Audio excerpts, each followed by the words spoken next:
Hello and welcome to study 24 HR। स्वागत है आप सभी का हमारे हिस्ट्री के सेशन में। तो हिस्ट्री के हम पिछले सेशन में हम जो है मुग़ल साम्राज्य का पतन, देसी राज्यों का उदय, ये सब पढ़ चुके हैं। तो अब जो नेक्स्ट स्लॉट आता है हमारे मॉडर्न हिस्ट्री के सेशन में, या ये ऐसा कह सकते हैं कि नया फेज आता है जो हमारे मॉडर्न हिस्ट्री के टाइमलाइन में, वो है गवर्नर गवर्नर जनरल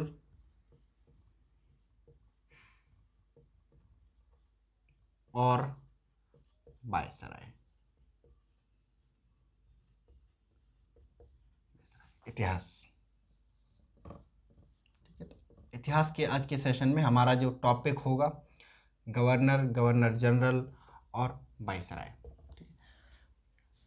हिस्ट्री के लिहाज से सबसे इम्पोर्टेंट टॉपिक है, क्योंकि हमें भी पता है कि जो हमारी जो 200 साल की हिस्ट्री रही है, ठीक है, वो गुलामी की रही है, अंग्रेज़ों की गुलामी की हिस्ट्री रही है। तो इस वजह से भी ये इम्पोर्टेंट हो जाती है। दूसरा, जो हमारा एग्ज़ाम पर्सपेक्टिव की अगर बात करें, ठीक है, तो मॉडर्न हिस्ट्री में बहुत ज़्यादा पॉसिबिलिटी रहती है कि सवाल यहाँ से पूछा जाता है। किसी भी एक गवर्नर और गवर्नर जनरल या वाइसराय के बारे में आपको दे दिया गया होगा, ठीक है, उसके बारे में 4 ऑप्शन दे दिए गए होंगे कि निम्न में से कौन सा काम, ठीक है, या निम्न में से कौन सी डेवलपमेंट इन वाइसराय के कार्यकाल में हुई। तो हमें एक सही ऑप्शन चुनना होता है, ठीक है। या फिर कोई काम दे देता है कि मान लो ये डाक व्यवस्था किस गवर्नर जनरल या वाइसराय के कार्यकाल में आई थी, ठीक है। तो 4 ऑप्शन दे दिए होंगे, जिसमें से एक सही होगा, 3 गलत होंगे, ठीक है। तो एग्जाम पर्सपेक्टिव से बहुत ज़्यादा इम्पोर्टेंट है। अब गवर्नर, गवर्नर जनरल और वाइसराय, इनके बारे में पढ़ने से पहले हमें थोड़ा सा हिस्टोरिकल बैकग्राउंड जान लेना चाहिए, ताकि हमें पता लगे कि भाई ये क्यों गवर्नर जनरल, क्यों वाइसराय समय समय पर जो है ब्रिटिश गवर्नमेंट के द्वारा बनाए गए, ठीक है। तो हम जैसा कि पहले पढ़ चुके हैं, 1757 में हुआ प्लासी का युद्ध,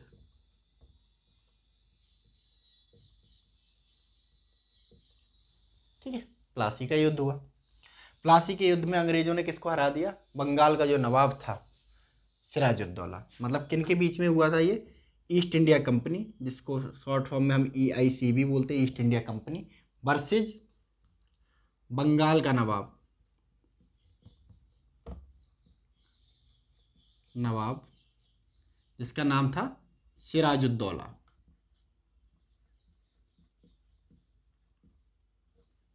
ठीक है, इसके बीच में हुआ। खैर कॉन्स्पिरेसी होती है, युद्ध कम होता है, कॉन्स्पिरेसी ज़्यादा होती है। फाइनली जो थोड़ी देर में ही बंगाल के नवाब जो सिराजुद्दौला है उसको हरा दिया जाता है और मार दिया जाता है। अब इस वॉर को EIC ने जीता है। टेक्निकली उन्हें बंगाल पे कब्जा कर लेना चाहिए था, लेकिन वो ऐसा नहीं करेंगे। अभी वो पपेट नवाब बनाएंगे, यानी कि सिराजुद्दौला को मार के मीर जाफ़र, या मीर जाफ़र को नवाब बना दिया जाता है, मीर कासिम को नवाब बना दिया जाता है बाद में। यानी कि अंग्रेज अपनी मतलब उससे मर्जी से नवाब बदलते रहते हैं, ठीक है। और बदले में जो बंगाल का नवाब होता है उससे एक मोटी रकम वसूलते रहते हैं। लेकिन मेजर शिफ्ट आता है 1764 में। 1764 में क्या होता है? बक्सर का युद्ध। ये डेटें याद रखनी रखनी है आपने, ये बहुत एग्जाम में पूछे जाती हैं। नहीं, बक्सर का युद्ध कब हुआ, प्लासी का युद्ध कब हुआ? अब बक्सर का युद्ध किसके बीच में हुआ था? वही ईस्ट इंडिया कंपनी यानी कि अंग्रेज वर्सेज 3 लोग लड़े थे एक तरफ से, ठीक है, जिसमें था बंगाल का नवाब,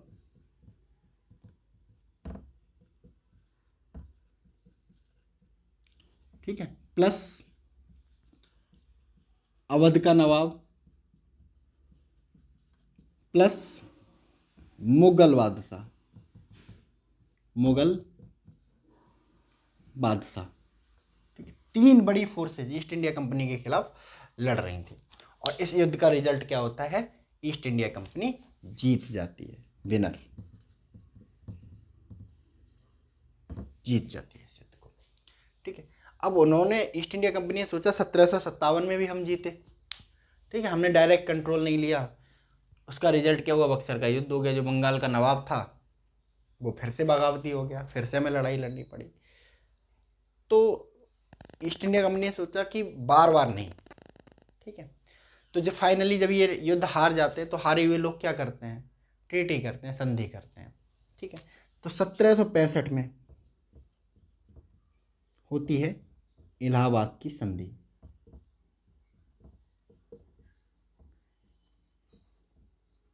इलाहाबाद की संधि हो जाती है। ठीक है, किन के बीच में, अंग्रेजों के बीच में, और यही जो तीन लोग हारे हुए होते हैं इनके बीच में। तो संधि में क्या होगा, जो जीता हुआ पक्ष होगा वो अपनी बातें बनवाएगा। सही बात है ना, जो जीता हुआ पक्ष है अपनी बातें बनवाएगा। तो जब संधि होती है तो ये लोग पूछते हैं, खास करके जो मुगल बादशाह, क्योंकि वो सुप्रीम पावर होता है, भले ही वो अभी कमज़ोर हो गया है लेकिन वो सुप्रीम पावर है। ठीक है, उसके सिग्नेचर जो है बहुत मायने रखते हैं। तो वही मुगल बादशाह पूछता है कि अब हम हार गए, अब आपको क्या चाहिए बताइए। तो उन्होंने कहा कि ऐसा है कि हमें चाहिए दीवानी राइट।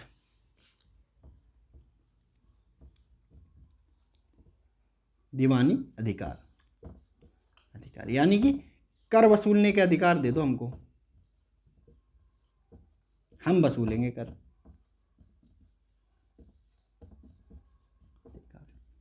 और हम डिसाइड करेंगे नवाब कौन होगा।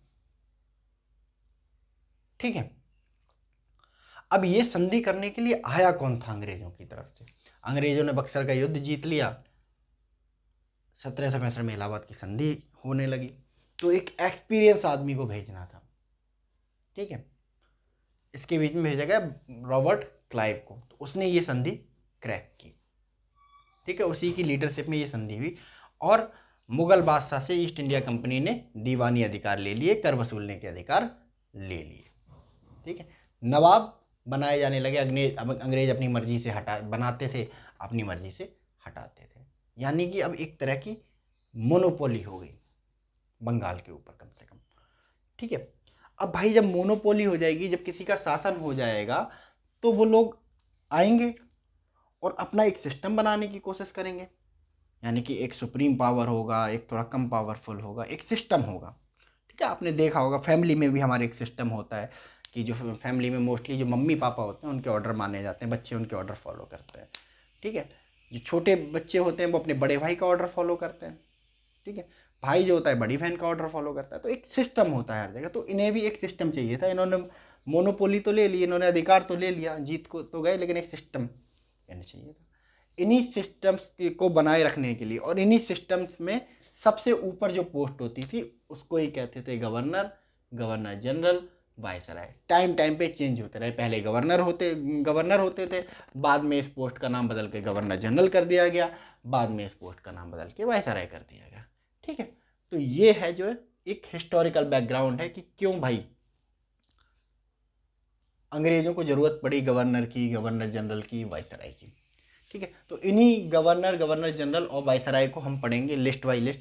किसी के कार्यकाल में कुछ बुरे काम हुए, कुछ बहुत बुरे काम हुए। ठीक है, अंग्रेज थे, हम पे उन्होंने अधिकार जमाया हुआ था, हमें स्लेव बनाया हुआ था, तो बहुत नेचुरल सी बात है कि अच्छे काम तो उन्होंने करे नहीं होंगे। अगर आज आपको लग रहा है कि उन्होंने कोई अच्छा काम किया था, तो वो भी उन्हीं के बेनिफिट का होगा। उन्होंने अच्छा काम भी तभी किया जब उसमें उन्हें खुद का बेनिफिट दिखाई दिया। ठीक है, तो बारी बारी इन गवर्नर जनरल्स को हम लोग आज पढ़ेंगे। ठीक है, चलिए तो शुरू करते हैं।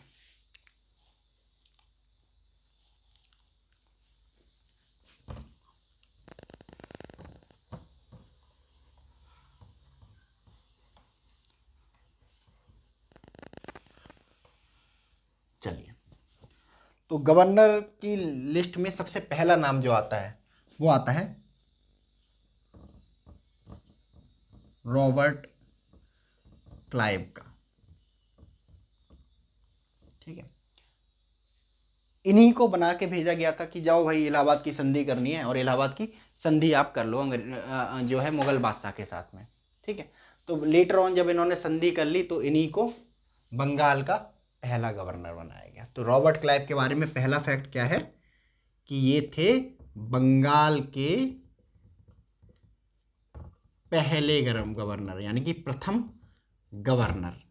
ठीक है, प्रथम गवर्नर। तो आपसे अगर कभी पूछा जाए कि बंगाल के प्रथम गवर्नर, तो थे वो रॉबर्ट क्लाइव। 1765 में बने थे ये। ठीक है, 1765 में बने थे।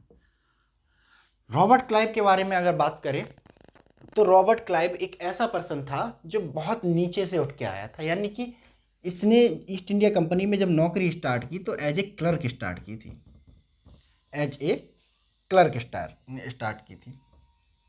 ठीक है, बाद में जो डिफेंस मामलों में भी देखने लगे, और कर्नाटक के युद्ध में और प्लासी के युद्ध में सेना का जो अंग्रेज सेना थी उसका जो नेतृत्व था, सेनापति था, वो रॉबर्ट क्लाइव ही था। तो यानी कि कर्नाटक युद्ध में और प्लासी के युद्ध में इन्होंने इतना बढ़िया युद्ध कौशल दिखाया कि अंग्रेज एकदम इम्प्रेस हो गए, ईस्ट इंडिया कंपनी एकदम इम्प्रेस हो गई इनसे। ठीक है, तो बाद में ये जो थे कामयाबी की सीढ़ियाँ चलने लगे, और आके बाद में इन्हीं के काल में 1765 में इलाहाबाद की संधि हुई।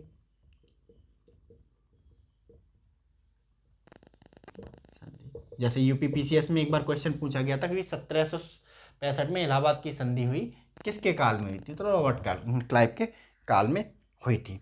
ठीक है, बहुत छोटे परिवार से आने वाले, है ना, गरीब परिवार से आने वाले, एक छोटी पोस्ट से नौकरी करने वाले ये जो थे रॉबर्ट क्लाइव थे। ठीक है, इनके कार्यकाल की एक और अचीवमेंट है कि इन्होंने गवर्नर बनते ही जो सबसे पहला ऑर्डर पास किया, इन्होंने ऑर्डर पास किया कि भाई अब ईस्ट इंडिया कंपनी का कोई भी अधिकारी,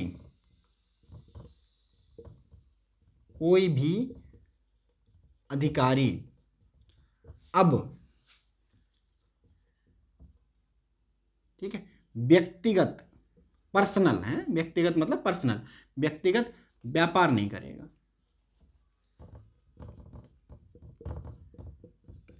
यानी कि पहले, इससे पहले क्या होता था कि ईस्ट इंडिया कंपनी जो ट्रेड करती थी वो तो करती ही थी, लेकिन जो कंपनी के अधिकारी हुआ करते थे वो भी पर्सनल ट्रेड करते थे, यानी कि मसाले वगैरह खरीद के ब्रिटेन भेज रहे हैं और कमाई कर रहे हैं बहुत सारी। तो रॉबर्ट क्लाइव ने कहा कि भाई अब ये नहीं चलने वाला है। ठीक है, इसके अलावा इसने जो कंपनी के लोग थे, एक मिनट मार्कर दूसरा दे देते हैं,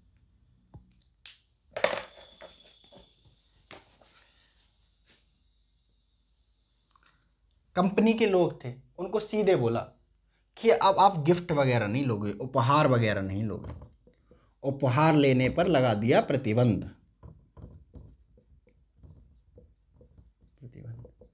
तो अगर पूछे कि उपहार लेने पर प्रतिबंध लगाने वाला पहला गवर्नर कौन सा था, तो वो थे रॉबर्ट क्लाइव।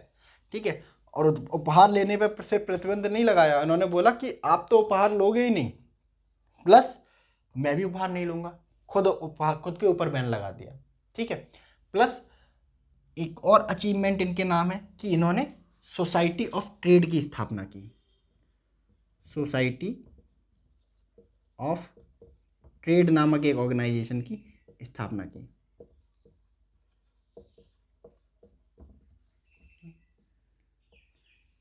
तो ये रॉबर्ट क्लाइव का पूरा जो है चलचित्र है। इन्हीं के काल में क्या था, बंगाल में द्वैध शासन की शुरुआत, एक और अचीवमेंट, द्वैध शासन की शुरुआत। ठीक है, द्वैध शासन की शुरुआत मतलब 1765 की इलाहाबाद की संधि ने क्या क्या कहा, इन्होंने कहा कि भाई देखो, एडमिनिस्ट्रेशन तो देखो आप, कर वसूलेंगे हम। तो कर वसूलने का अधिकार था अंग्रेजों के पास, एडमिनिस्ट्रेशन देख रहे थे बंगाल के नवाब। ठीक है, यानी कि द्वैध शासन, दो तरह का शासन, एक शासन जो कर वसूल रहा है, एक शासन जो एडमिनिस्ट्रेशन देख रहा है। ठीक है, तो ये रॉबर्ट क्लाइव के कार्यकाल की कुछ महत्वपूर्ण घटनाएं थी। ठीक है, तो एग्जाम पर्सपेक्टिव से एक तो ये इंपॉर्टेंट है अगर आपको पढ़ना हो कि रॉबर्ट क्लाइव सबसे पहली अचीवमेंट, बंगाल के प्रथम गवर्नर थे। बंगाल के प्रथम गवर्नर कौन थे? तो उनका नाम आएगा रॉबर्ट क्लाइव का। ठीक है, बहुत छोटी सी, यूपीपीएससी में ये क्वेश्चन भी पूछा गया है कि किसने एक क्लर्क के पद से नौकरी शुरू की और गवर्नर के पद तक पहुंचा। ठीक है, तो इनका नाम है रॉबर्ट क्लाइव। ठीक है, इन्हीं के टाइम पे क्या हुई, इलाहाबाद की संधि, 1765 में इलाहाबाद की संधि हुई। ठीक है, जिसमें दीवानी राइट यानी कि कर वसूलने का अधिकार इन्होंने मुगल बादशाह से अंग्रेजों के लिए ट्रांसफ़र करा लिया। ठीक है, इसके अलावा इन्होंने जो कंपनी के अधिकारी थे उनके व्यक्तिगत व्यापार पर, ठीक है, व्यक्तिगत व्यापार पर लगा दिया प्रतिबंध कि अब जो भी ट्रेड होगा इंडिया से, जो भी सामान खरीदा या बेचा जाएगा वो ईस्ट इंडिया कंपनी के थ्रू खरीदा बेचा जाएगा। यानी कि अब जो है कोई पर्सन, ईस्ट इंडिया कंपनी का कोई अधिकारी, ठीक है, कोई भी अधिकारी अब व्यक्तिगत व्यापार नहीं करेगा, पर्सनल ट्रेड नहीं करेगा। इसके साथ ही जो कंपनी के अधिकारी थे गिफ्ट लेते थे बड़े महंगे महंगे, ठीक है, उस गिफ्ट को लेने पे प्रतिबंध लगा दिया, क्योंकि गिफ्ट लेकर वो क्या करते थे, करप्ट प्रैक्टिसेस में इंडल्ज रहते थे। तो इन पर गिफ्ट लेने पर प्रतिबंध लगा दिया कि आज के बाद कोई भी अंग्रेज अधिकारी उपहार नहीं लेगा, गिफ्ट नहीं लेगा। ठीक है, और साथ में ये भी कहा कि मैं भी कोई उपहार एक्सेप्ट नहीं करूँगा। ठीक है, इसके अलावा इन्होंने एक ऑर्गेनाइजेशन भी बनाई जिसका नाम था सोसाइटी ऑफ ट्रेड। ठीक है, ये भी क्वेश्चन यूपीपीएससी में पूछा गया है और एसएससी सीजीएल में भी पूछा गया है कि सोसाइटी ऑफ ट्रेड की स्थापना किसने की, तो Robert Clive society of trade की स्थापना करी थी। ठीक है, इसके अलावा इन्हीं के शासन में क्या हुआ, बंगाल में द्वैध शासन की शुरुआत हुई, यानी कि कर वसूलने का अधिकार अंग्रेजों के पास और शासन करने का अधिकार आपका बंगाल के नवाब के पास। तो ये रॉबर्ट क्लाइव के बारे में एक ओवरव्यू था। आप इसकी पिक्चर ले सकते हैं, स्क्रीनशॉट ले सकते हैं, लेकिन आपको जो पीडीएफ नोट हैं वर्ड फाइल वगैरह में हम आपको प्रोवाइड करा देंगे। ठीक है, चलिए अब चलते हैं हम नेक्स्ट।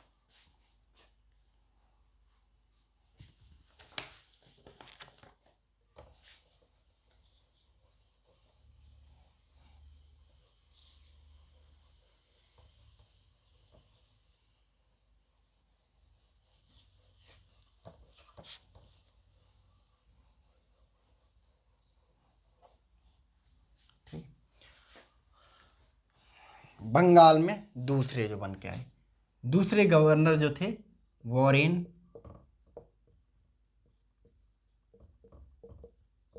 Hastings, Warren Hastings.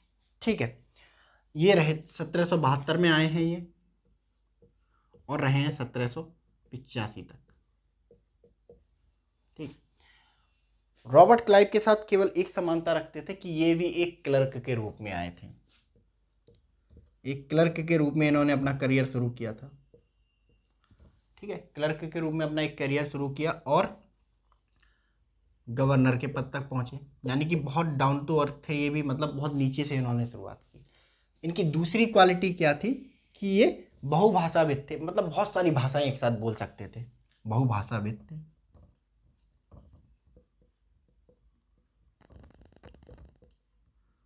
मतलब उर्दू बोल सकते थे, उर्दू बोल सकते थे, इसके अलावा आपका ये अरबी बोल सकते थे, बांग्ला बोल सकते थे, फारसी बोल सकते थे। ठीक है, इतनी सारी भाषाओं में इनको महारत हासिल था, इतनी सारी भाषाओं में इनको महारत हासिल था। ठीक है, इन्होंने आते ही सबसे पहला काम क्या किया कि जो द्वैध शासन चल रहा था कि कर वसूलेंगे अंग्रेज और एडमिनिस्ट्रेशन करेंगे बंगाल के नवाब, इन्होंने कहा द्वैध शासन कुछ नहीं, सारा कुछ हम कंट्रोल करेंगे। यानी कि सारा कंट्रोल इन्होंने बंगाल का अपने हाथों में ले लिया, यानी कि द्वैध शासन की समाप्ति।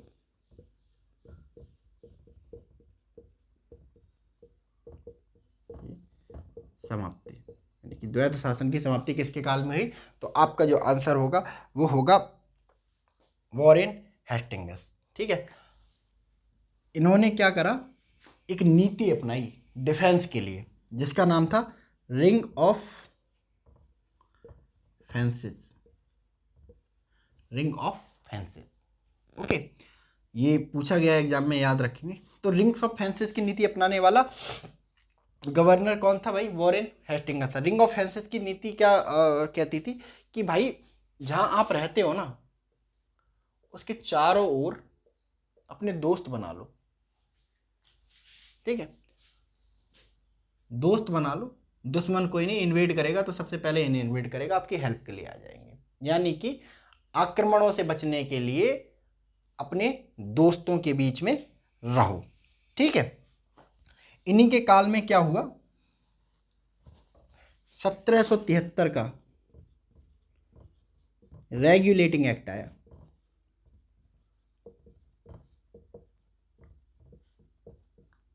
का रेगुलेटिंग एक्ट आया। ये वो एक्ट था जिसके थ्रू ब्रिटेन की गवर्नमेंट ने कंट्रोल करने की कोशिश की ईस्ट इंडिया कंपनी को। यानी कि अब देखो, एक कंपनी आती है, ठीक है, और उसने पूरा का पूरा देश कब्जा लिया। ठीक, अब उस देश की जो कंपनी है, ठीक है, वो उस देश के तो मुंह में पानी आएगा कि यार एक कंपनी ने देश कब्जा लिया, चलो इससे फायदे लेते हैं। तो कंट्रोल स्थापित करने की कोशिश करी ईस्ट इंडिया कंपनी पर। कैसे कंट्रोल स्थापित किया जाता है, इसकी रेगुलेटिंग एक्ट की आप जो मुख्य फैक्टर हैं आप उनसे समझ जाओगे। पहले दिया गया इनको लॉलीपॉप। ठीक है, बोला कि अब आप गवर्नर नहीं, गवर्नर जनरल हो, गवर्नर जनरल हो। अब आपको कोई गवर्नर नहीं कहेगा, आपको सब गवर्नर जनरल कहेंगे। ठीक है, तो वारेन हेस्टिंग्स को सुबह अब तो हम गवर्नर जनरल कहलाएंगे। और एक और लॉलीपॉप दिया, उन्होंने कहा कि जो बॉम्बे और मद्रास के जो गवर्नर हैं वो आ गए आपके कंट्रोल में। ठीक है, मद्रास और बॉम्बे के जो गवर्नर हैं वो अब आपके अंडर आएंगे। ठीक है, यानी कि गवर्नर जनरल सर्वोच्च है, बंगाल में जो बैठता है वो अब सर्वोच्च है, बाकी इसके नीचे आएंगे। ठीक है, अब प्रॉब्लम कहाँ से शुरू होगी, उन्होंने कहा कि गवर्नर जनरल की एक काउंसिल होगी जिसमें होंगे 4 मेंबर। ठीक है, ये 4 मेंबर गवर्नर जनरल के साथ मिलकर फैसले लेंगे, और सारे फैसले किससे होंगे, बहुमत से होंगे। तो देखो समझो इसको, क्या गेम किया यहाँ पे, एक हो गया गवर्नर जनरल, बाकी 4 हो गए काउंसिल के सदस्य। कितने लोग बने, 5। बहुमत के लिए कितना चाहिए होगा, 3। यानी कि 2 सदस्यों की सहमति मंजूरी की आवश्यकता होगी किसी भी लॉ को पास करने के लिए। ठीक है, अब ये इजी लग रहा होगा, लेकिन वॉरेन हेस्टिंग्स इस नीति से, इस एक्ट से, इस क्लॉज से बहुत परेशान रहा, बहुत ज़्यादा परेशान रहा, क्योंकि जो सहमति है वो बन ही नहीं पाती। जो 4 गवर्नर एग्जीक्यूटिव काउंसिल के जो मेंबर थे उनमें से 3 एक तरफ हो जाते, ठीक है, 4 एक तरफ हो जाते, प्रॉब्लम हो जाती थी वॉरेन हेस्टिंग्स को। ठीक है, तो पहला कंट्रोल तो ये लिया ब्रिटिश गवर्नमेंट ने। दूसरा बोला, इसने बोला कि होगा एक सुप्रीम कोर्ट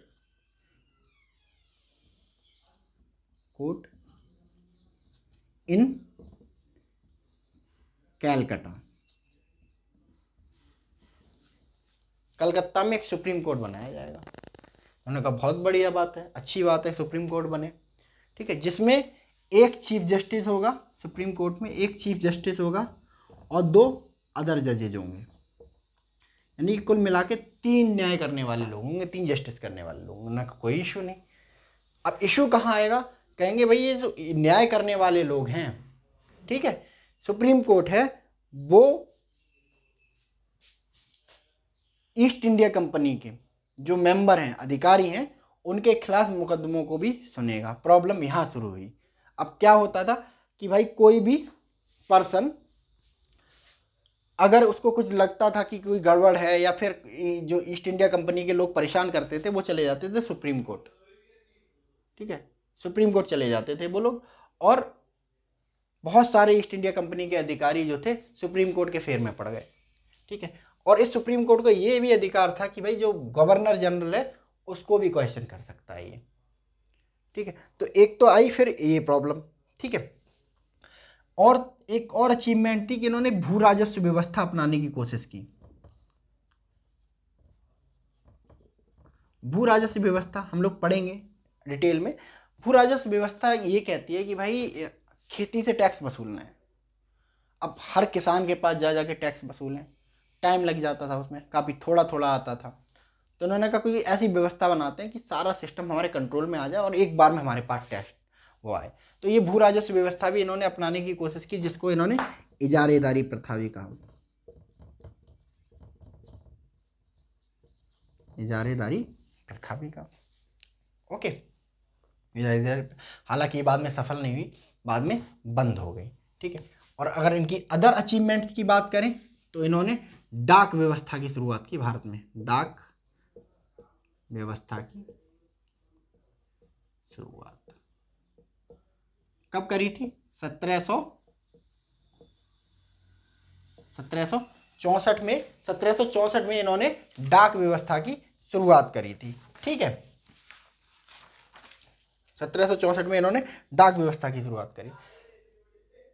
ईमानदारी से अपना काम करने का कोशिश किया, ऐसा कहा जाता है, लेकिन लोग इनसे इतने चिढ़े हुए थे कि इन पर केस डाल दिया कि ये पर्सन ये करप्ट है, ठीक है। तो इन पर महाभियोग लगाया गया। महाभियोग का मतलब समझते हैं? जो आजकल राष्ट्रपति के ऊपर लगाया जाता है, इम्पीचमेंट, ठीक है। महाभियोग चलाया गया, बाद में ये दोष मुक्त हो गए थे, खैर।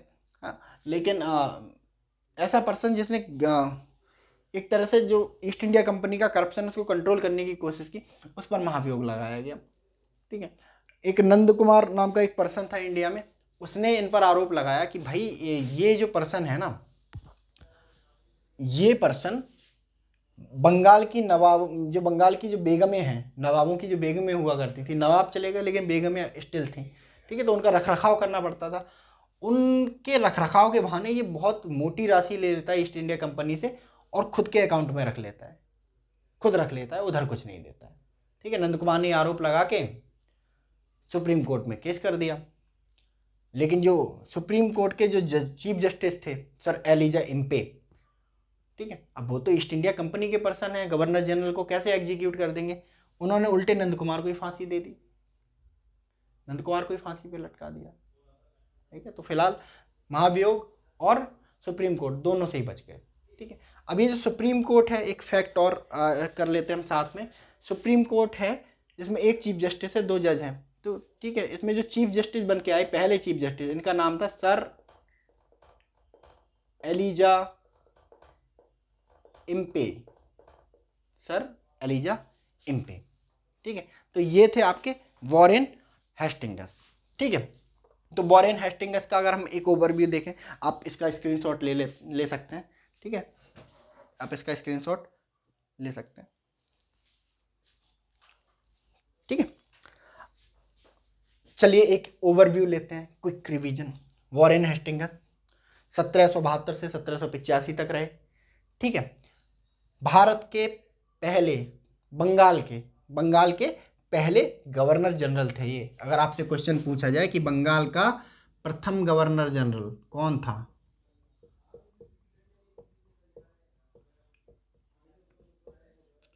बंगाल, तो आपका आंसर होगा सर वॉरेन हेस्टिंगस, ठीक है। रॉबर्ट क्लाइव की तरह इनका करियर भी किसके रूप में शुरू हुआ? क्लर्क के रूप में शुरू हुआ। एक छोटी सी पोस्ट से बढ़ के इतने बड़े पद तक पहुंचना, गवर्नर जनरल के पद तक पहुंचना, एक अपने आप में बड़ी अचीवमेंट है। इनकी एक और क्वालिटी थी कि मल्टी लैंग्वेज थे, बहुभाषी थे, बहुत सारी लैंग्वेज बोलते थे, जिनमें उर्दू, अरबी, बांग्ला, फारसी ये सब थी, ठीक है। इन्होंने आते ही सबसे पहले द्वैध शासन की समाप्ति करी। द्वैध शासन की मतलब कर वसूलने का अधिकार अंग्रेजों के पास था और एडमिनिस्ट्रेशन का जो अधिकार था वो किनके पास था? वो था बंगाल के नवाबों के पास। इन्होंने बंगाल के नवाबों का ही पद ही खत्म कर दिया। इन्होंने कहा कि अब सारा कुछ हम संभालेंगे। तो द्वैध शासन की समाप्ति, ये क्वेश्चन भी पूछा गया है कि किसके काल में द्वैध शासन की समाप्ति हुई? आपका आंसर होगा वॉरेन हेस्टिंगस, ठीक है। अगली अचीवमेंट इनकी ये थी कि इन्होंने रिंग ऑफ फेंस की नीति अपनाई, ठीक है। रिंग ऑफ फेंस की नीति अपनाई।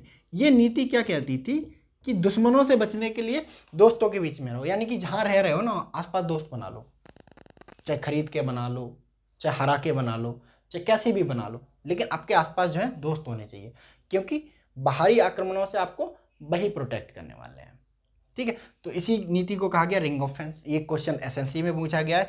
अगर आपसे पूछे कि रिंग ऑफ फेंस की नीति अपनाने वाला गवर्नर जनरल कौन था, आपका आंसर होगा वॉरेन हेस्टिंगस, ठीक है। इन्हीं के काल में 1773 का रेगुलेटिंग एक्ट पास होता है, ठीक है, जिसके तहत क्या होता है, गवर्नर के पद को बंगाल का गवर्नर जनरल कहा जाने लगता है और जो दो प्रोविंस जो कब्जे में होते हैं, कंट्रोल में होते हैं ब्रिटिश गवर्नमेंट के, मद्रास और बॉम्बे, ठीक है, उनको, उनके गवर्नर जो होते हैं, उनके गवर्नर को इनके अंडर में कर दिया जाता है, ठीक है। प्लस गवर्नर जनरल की सहायता के लिए 4 मेंबर्स की एक एग्जीक्यूटिव काउंसिल बनाई जाती है, कार्यकारिणी बनाई जाती है। यानी कि ये लोग अब सलाह देंगे गवर्नर को कि भाई ये चीज़ गलत है, ये लॉ गलत है, ये सही है, ठीक है। अब इस यहाँ तक तो कोई प्रॉब्लम नहीं थी। प्रॉब्लम क्या होता है रेगुलेटिंग एक्ट में कि भाई ये कहता है कि इन 4 मेंबर के मेजॉरिटी से डिसीजन लेना होगा। यानी कि गवर्नर जनरल को मिला के ये 5 लोग हो जाते हैं, तो मेजॉरिटी के लिए चाहिए 3 लोग, ठीक है। 3 लोग मेजॉरिटी के लिए चाहिए कम से कम किसी लॉ को पास करने के लिए, ठीक है। इसके अलावा एक इन्होंने जो 1773 का रेगुलेटिंग एक्ट कहता है कि भाई एक कलकत्ता में एक सुप्रीम कोर्ट बनाया जाएगा, ठीक है, जिसमें एक चीफ जस्टिस और 2 जज बनेंगे, जो 2 जज होंगे, ठीक है। और ये जो सुप्रीम कोर्ट है ना, ईस्ट इंडिया कंपनी के अधिकारियों के खिलाफ भी मुकदमे की सुनवाई कर सकता है। प्रॉब्लम यहाँ से स्टार्ट होती है। इसके अलावा जो वॉरेन हेस्टिंग्स थे, इन्होंने स्टार्ट की एक भू राजस्व व्यवस्था स्टार्ट करने की कोशिश की, जिसको इजारेदारी प्रथा के नाम से भी जाना जाता है। हालांकि ये बहुत ज़्यादा सक्सेसफुल नहीं हुई और बाद में बंद हो गई, ठीक है। वॉरेन हेस्टिंग्स की एक मेजर अचीवमेंट कि इन्होंने डाक व्यवस्था की शुरुआत की 1764 में, ठीक है। तो ये थे आपके मिस्टर वॉरेन हेस्टिंग्स, बंगाल के दूसरे गवर्नर और बंगाल के प्रथम गवर्नर जनरल, ठीक है। चलिए,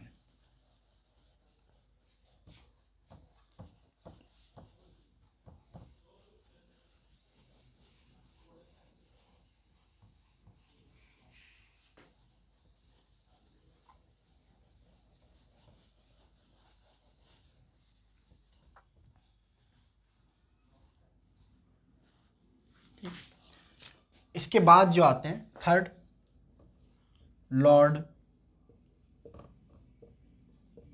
कॉर्नवालिस, बहुत ही पॉपुलर गवर्नर जनरल, ठीक है।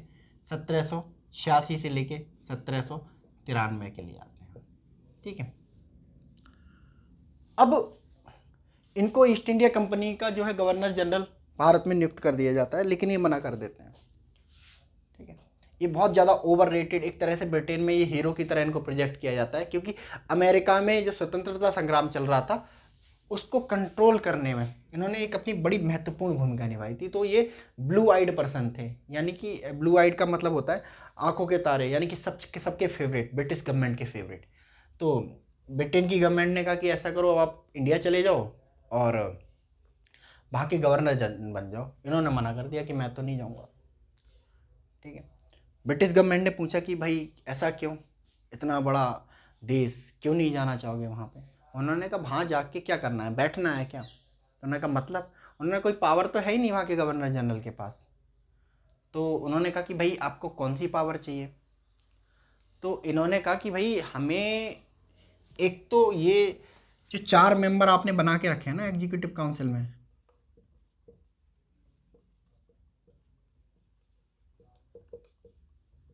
काउंसिल, ये डिसीजन मुझे लेने ही नहीं देंगे, आप कह रहे हैं मेजोरिटी से डिसीजन लो।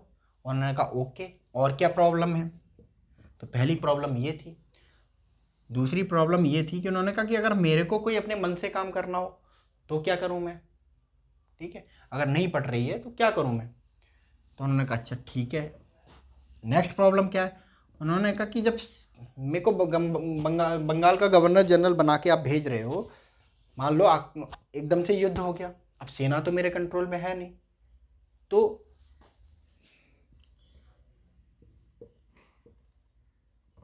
सेना तो आक्रमण कर देगी, विपक्षी की सेना, ठीक है, और हम तो वैसे ही हार जाएंगे। तो ये 3 प्रॉब्लम इनकी थी, ठीक है।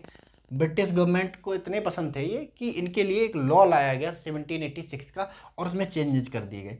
ये जो 4 मेंबर की एग्जीक्यूटिव काउंसिल थी, इसको घटाकर 2 लोग कर दिए गए, ठीक है। डिसीजन अभी भी मेजोरिटी से होने थे, 2 लोगों की अब 2+1 हो गया था, यानी कि 3 लोग हो गए थे। बहुमत के लिए चाहिए थे 2 लोग। तो उन्होंने कहा अगर ये बहुमत नहीं बना तो, या फिर मुझे अपनी मर्जी से काम करना हुआ तो उन्होंने कहा चलो कोई बात नहीं, वीटो पावर ले लो। मान लो अगर एग्जीक्यूटिव काउंसिल आपकी बात नहीं सुन रही है मेजॉरिटी नहीं बन पा रही है, तो आप अपनी वीटो पावर का यूज करो और अपना डिसीजन लागू करो जो आपको मन करे। तीसरा, उन्होंने कहा कि लो सेना का कंट्रोल भी दिया, अब आप होगे कमांडर इन चीफ। सेना, जो ब्रिटेन की सेना है वो अब आपके ऑर्डर पे काम करेगी इंडिया में। तो जब ये 3 कंडीशन फुलफिल हो गई, तब जो कॉर्नवालिस हैं वो इंडिया आते हैं। ठीक है, और कॉर्नवालिस को जो टाइटल दिया जाता है, इनको कहा जाता है भारत में लोक सेवा का जनक। लोक सेवा का जनक, जो पब्लिक सर्वेंट, आईएएस आईपीएस वगैरह जो बड़े बड़े अधिकारी हैं, लोक सेवा का जनक कहा जाता है। इन्होंने आते ही क्या हुआ कि मैनेज करना शुरू करा इंडिया को, डिपार्टमेंट बनाए जाने लगे। ठीक है, एक कॉर्नवालिस कोड बनाया जिसके तहत, मतलब जिसमें रूल्स एंड रेगुलेशन लिखे हुए थे कि कौन कौन से डिपार्टमेंट होगा, ये लिखे हुए थे। ठीक है, तो सारी बातें इसमें लिखी हुई थी। कॉर्नवालिस कोड बनाया इन्होंने,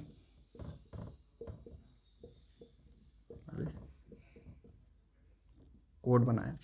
और सबसे बड़ी चीज़ है कि इन्होंने राजस्व विभाग को न्याय विभाग से अलग कर दिया।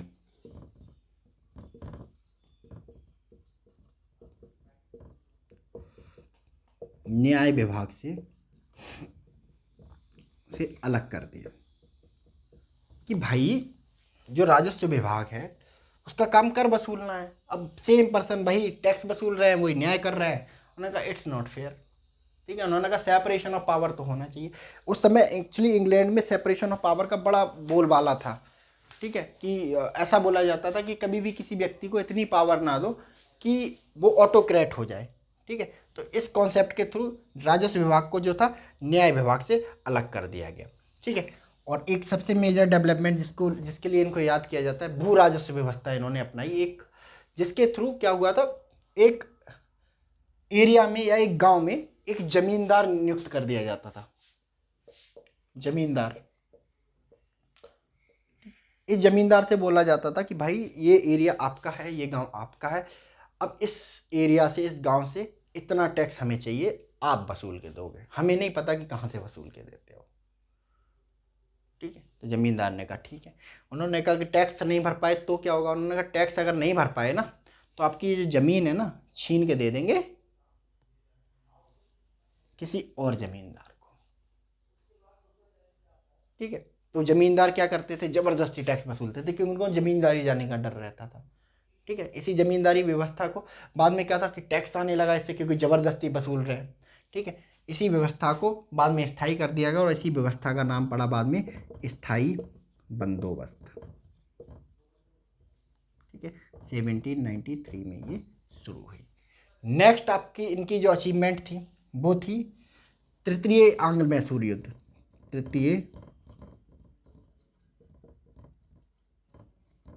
मैसूर युद्ध, टीपू सुल्तान के साथ तीसरा आंग्ल मैसूर युद्ध इन्होंने लड़ा।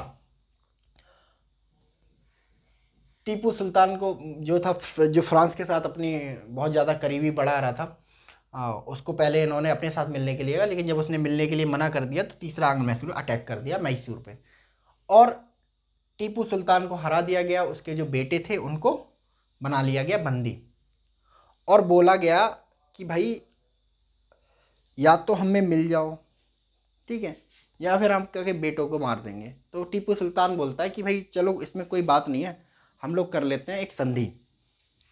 ठीक है, तो श्रीरंगपट्टनम की संधि हुई। उन्होंने कहा हमारे बेटों को छोड़ दो, आपको चाहिए क्या। तो लॉर्ड कॉर्नवालिस कहता है कि हमको चाहिए तुम्हारा आधा राज्य। तो टीपू सुल्तान को अपना आधा राज्य अंग्रेजों को देना पड़ता है, अपना आधा राज्य अंग्रेजों को गंवाना पड़ता है। तो 1793 में ये तृतीय आंग्ल मैसूर युद्ध हुआ था, और यही लास्ट काम था कॉर्नवालिस का। 1793 में ये चले जाते हैं। तो ये थे लॉर्ड कॉर्नवालिस। ठीक है, ओवरव्यू, लॉर्ड कॉर्नवालिस 1786 में से 1793 तक भारत में रहे। ठीक है, भारत के गवर्नर जनरल रहे। इनको भारत में लोक सेवा का जनक माना जाता है। ठीक है, इन्होंने कॉर्नवालिस कोड बनाया जिसके थ्रू बहुत सारे विभाग बनाए। ठीक है, कि ये विभाग ये काम करेगा, इस विभाग के ये रिस्पॉन्सिबिलिटी होंगी, इन रूल्स और रेगुलेशन को तोड़ने पे ये सजा होगी। तो एक कोड बनाया है इन्होंने। ठीक है, मेजर काम, राजस्व विभाग को न्याय विभाग से अलग कर दिया गया। ठीक है। स्थायी बंदोबस्त, जमींदारी प्रथा इन्होंने शुरू करी, जिसके तहत एक जमींदार बना दिया जाता था और वो अपने एरिया से टैक्स वसूल के कर इकट्ठा करके किसानों से ब्रिटिश गवर्नमेंट तक, ईस्ट इंडिया कंपनी तक पहुंचाता था। और जो जमींदार अपना टैक्स नहीं दे पाता था, अपने एरिया से टैक्स वसूल के नहीं दे पाता था, उसके लिए जो था उसकी जो ज़मींदारी है वो किसी और को दे दी जाती थी। ठीक है। इसके अलावा जो लास्ट में तृतीय आंग्ल मैसूर युद्ध लड़ा गया 1793 में, ठीक है, टीपू सुल्तान के साथ। टीपू सुल्तान युद्ध को बुरी तरह हार जाता है और अपना आधा राज्य उसे अंग्रेज़ों को देना पड़ता है। तो ये कॉर्नवालिस का जो था लास्ट कार्य था। ठीक है। तो ये आज हमने करे हैं अपने रॉबर्ट क्लाइव, वॉरेन हेस्टिंग्स और लॉर्ड कॉर्नवालिस। चूँकि शुरुआत में जो गवर्नर थे वो उनको बहुत कुछ करना पड़ा इंडिया को कंट्रोल करने के लिए, इसलिए इनका जो अचीवमेंट है वो ज़्यादा है। अचीवमेंट हमारे पर्सपेक्टिव से नहीं, ब्रिटिशर्स के पर्सपेक्टिव से, इसलिए इनको डिस्कस करना इन डेप्थ बहुत ज़रूरी था। ठीक है। अगले लेक्चर में हम लोग कुछ और गवर्नर जनरल को डिस्कस करेंगे। ठीक है। उसमें कुछ इम्पोर्टेंट हैं, कुछ 2 लाइन में ख़त्म हो जाएंगे क्योंकि कुछ इम्पोर्टेंट उन्होंने किया नहीं। ठीक है। तो अगले सेशन में भी हम हिस्ट्री के सेशन में गवर्नर जनरल और वाइसराय को कंप्लीट करेंगे। इसके लिए 2 लेक्चर लगेंगे कम से कम, 2 लेक्चर और एक अगला और इससे अगला, 2 लेक्चर में हम इसको पूरे को ख़त्म करेंगे। बहुत इंपॉर्टेंट है। ठीक है। तो आप इसका स्क्रीनशॉट ले सकते हैं, ले लीजिए। ठीक है। तो चलिए आज के लिए इतना ही। तब तक आप लोग हंसते रहिए, मुस्कुराते रहिए और आप अपनी पढ़ाई कीजिए बहुत अच्छे से। ठीक है। Because selection is the must. Thank you very much.